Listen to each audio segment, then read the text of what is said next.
You know, the interesting thing about contempt is it's our single best predictor of divorce. And the masters of marriage really do all the four horsemen, but they don't do contempt.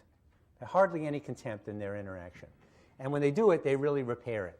So contempt is really sulfuric acid for love. But we also found in one of our studies that if you turn down the sound on the videotape and count the number of facial expressions of contempt, it's an excellent predictor of the number of infectious illnesses that the recipient of contempt is going to have in the next 4 years. So it's not only corrosive of love, it's corrosive of immune functioning as well. Really contributes to making people sick. Now, the antidote for contempt is really more complicated than it is for the other four horsemen, because the antidote for contempt is really creating in the marriage a culture of appreciation instead of a culture of criticism.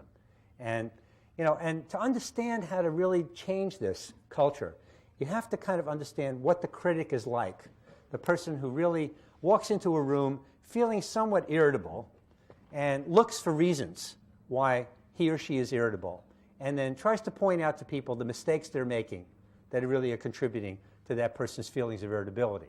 So the critic really, in the critic's mind, the person who really is looking at the relationship in terms of what's missing rather than looking at the relationship in terms of what's there, which is really the antidote for contempt and what the masters do. They're really appreciating what's there. You have to understand what the critic really wants from the world. And I think most critics are really walking around hoping that people will respond to them by saying something like, "Thank you so much for pointing out all my mistakes. You are such an insightful person. And, you know, can we have lunch next Tuesday so you can tell me more about how I've let you down and how I can be a better human being?" You know, this is the way the critic wants people to respond. And it's so disappointing that people don't respond that way, you know. So instead, you know, people avoid the critic. And, you know, and really a lot of this sort of criticism or this attitude of criticism is really a spillover of self-criticism and becomes, you know, I think a habit of mind that people are applying everywhere. They're applying it to themselves. They're looking at themselves and saying, "Oh, yeah, you know, you're not that smart. You're not that good.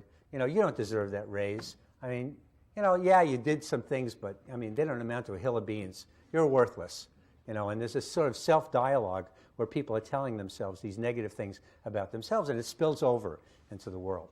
Well, as a habit of mind, you know, George Carlin, for example, describes this routine of, you know, again, it's a critical person driving down the highway, you know, and the critic drives down the highway, and there are two kinds of other drivers. There's idiots who drive slower than you do, and there's maniacs who drive faster than you do, you know. So you're driving down the highway going, "Idiot, you know, what's the matter with you? Move, move, you know. You maniac, look at that guy go. He's gonna die, you know." And so you're driving down the highway that way, and it's a habit of mind, you know, that you apply to everything, of really being very involved in people's mistakes. And so the antidote is to really not be involved in people's mistakes, let them make mistakes, but really be involved in scanning for what's working and what's right